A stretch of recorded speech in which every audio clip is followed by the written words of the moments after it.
Download our smart TV apps and follow us on social media. Well, that was a fun opening for our stream here today. It was not the correct one, but we're still working out some kinks with our new computer. So anyway, we're here with Liz Elliot. This is the LNK Streets and Utility Beats segment that we do on a monthly basis. I'm Danielle Shenk. Once again, LTU Director Liz Elliot. So how's it going here today? It's great. Thank you for having me on again. It's always exciting to be able to update everyone on what's going around across town. Yeah, absolutely. And we'll just scooch this mic a little closer. There we go. Make sure everyone can hear you, because I know they want to hear all of the politics that we're about to talk today, because the election's coming up.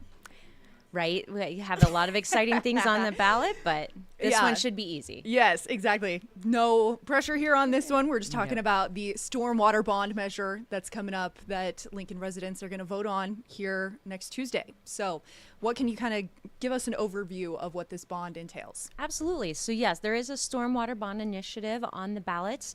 It's about $13.9 million. And ultimately what that is just to address urban drainage, stream stabilization throughout our community. And this really just builds on decades of efforts and history of stormwater work across our community. Mm-hmm. And so how does that come into play for those that live here, and they're voting on it if it were to happen to pass? What does that kind of look like for the residents of Lincoln? Like, how much would they have to pay? If the stormwater bond passes, there'll be 20 projects across our community that we've identified that we would work on. Start work on immediately. The $13.9 million bond comes to about $9.65 for an average home of about $281,000. So that's about 80 cents a month. Mm-hmm. So not too much. But we have a graphic here pulled up with quite a few different ways that this nearly 14 million breaks down. Can you kind of tell us a little bit about that? We do. There's 4 total areas of how we've kind of grouped these together. We have flood reduction efforts and floodplain preservation. And so these really are broad areas where we can do some stream stabilization to make sure there's not erosion happening. We want to prevent issues before they happen. The biggest chunk is the green. That's 41% of that bond, if it passes, will go to urban drainage improvements. So those are areas within the already built area of town. Mm-hmm. And sometimes we might need to enlarge pipes so more storm water can get down those. Sometimes it's fixing other issues that we come across. And some of the projects in that area are 10th and Parks Avenue, 11th and Harrison, 63rd and Aylesworth, and then 48th and Cornhusker. Many people saw flooding in that area in the July rain that we had. Yeah, I was just going to say there's quite a few incidences, when there are flash floods, that it's like, everybody watch out. You might, might start floating down the road. Exactly. We've had bonds since about 1977, and those funds have go to minimize those events. And thankfully, Lincoln really has been spared because of those efforts from severe flooding and other issues that other people in Nebraska, but also nationwide that we've seen with hurricanes and everything recently. But we do get those flash floods, those really heavy rains, and the water just can't drain away fast enough. Mm-hmm. And so, like you kind of mentioned, the city of Lincoln has passed probably about 15 or so stormwater bonds since about 1977. And so how is this proposal different? This one really is very similar to those bonds in the past. It's funding for very specific identified projects that we have done previous studies on and are ready to actually do the work. The goal for all of these proposed projects are to benefit our community across the community, whether you live on the north side, south side, east, or west. And it's to ultimately prevent flooding and property damage from severe rain events. Mm-hmm. And now your website has quite a few good little maps and details about this stormwater bond, showing once again some of the projects and how those break down. And so kind of dive in a little bit deeper about what these projects entail, like street drainage, sidewalk inlets, things like that? Definitely. So we do, some of the funding will go to improving storm drain inlets. So if you're driving by or you might be parallel parking, you see rebar sticking out.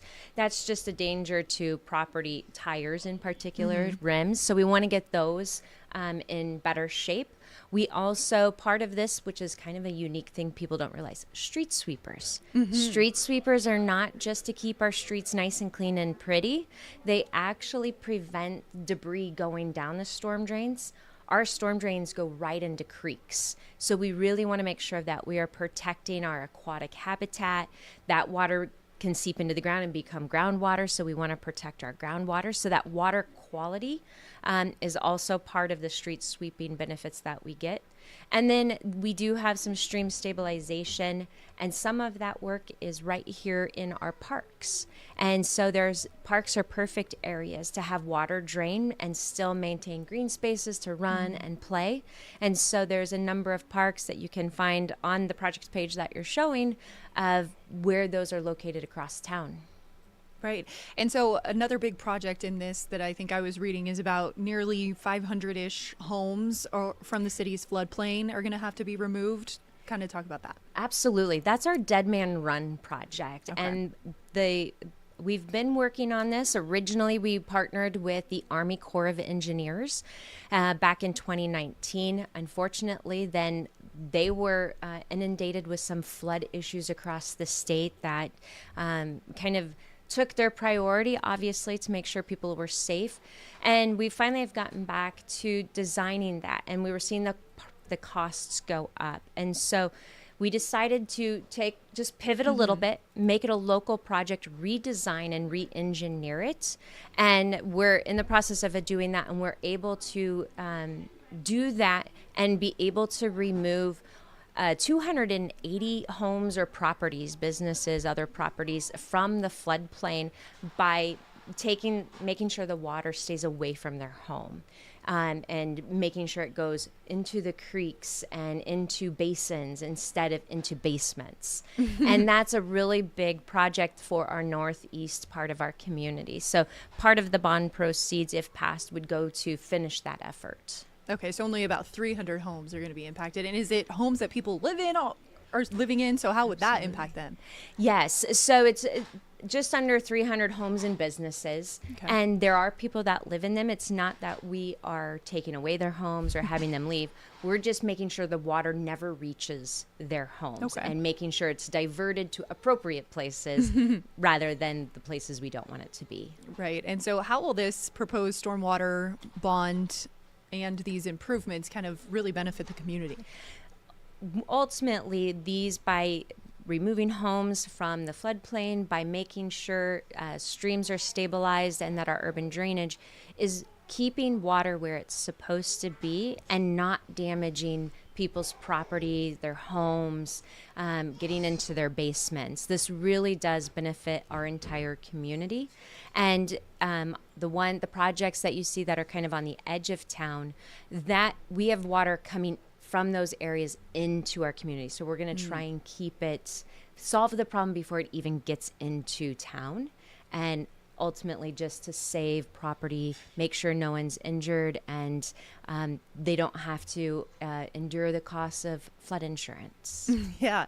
And so have you had much of a hand in kind of creating this stormwater bond and all of the planning and projects and things that have gone into it? I've definitely been part of it. I will not take credit for the hard work that's there. That is our stormwater superintendent, Tim Zock, and his team that really does the heavy lifting of all of this. But just getting the information out there, being able to share the great work that team does, because it's work that we don't normally see or think about as we're driving through town or looking at different areas. And so I'm just the lucky one who gets to come on, talk to great people like you and share that information and that knowledge. Yeah, because I mean, man, he packed quite a bit of projects into this. I think you would get your millions of dollars worth out of it, it seems like. We want to make sure that we are investing the community's money wisely and making sure that it does benefit them directly. And that takes a lot of planning and preparation. And Tim and his team really take pride in doing what's best for the community. Right. And so if this stormwater bond doesn't pass, what are city officials' plans moving forward? If the stormwater bond doesn't pass, we don't have additional funding for this. There is no other revenue from any other sources to fund these types of projects. It's all through stormwater bonds. So if they don't pass, these projects will have to be on pause for now until we find another funding revenue or we come back in the future for another bond proposal. Okay. And so is there, you've probably heard talk around town or spoken with other people. Are there any things that people might be confused about that you can kind of clear up with this bond? On this one, you touched on one when we talk about removing homes from the floodplains. Sometimes people are like, you're taking down the homes, you're kicking people out. Absolutely not. This is just removing the water from getting to their homes. And so that's probably the biggest confusion that we get is, oh, you're going to make me leave. No, we want to just make sure you can stay where you're at, happy without damages to your home should it rain. So the best part is just for more information, we encourage people to learn, go to our website.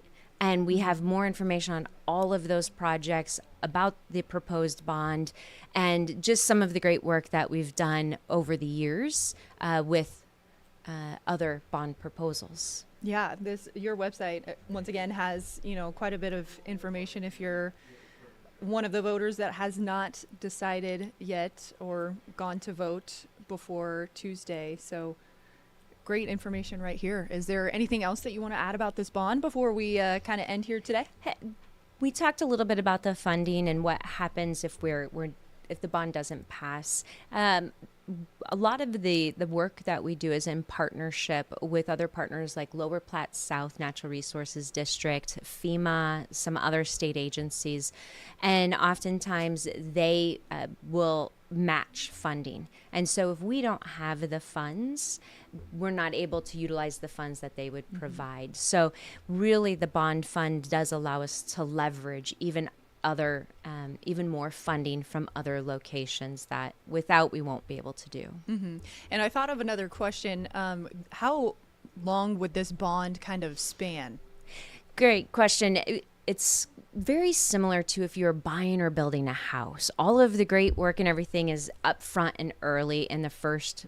For bonds, it's about 3 years. It does about 3 years worth of work, but the repayment on the bond is about 20 years. Okay. And so the work's done up front when the costs are the lowest, but we break it out over years so we don't have to put a big burden on the community.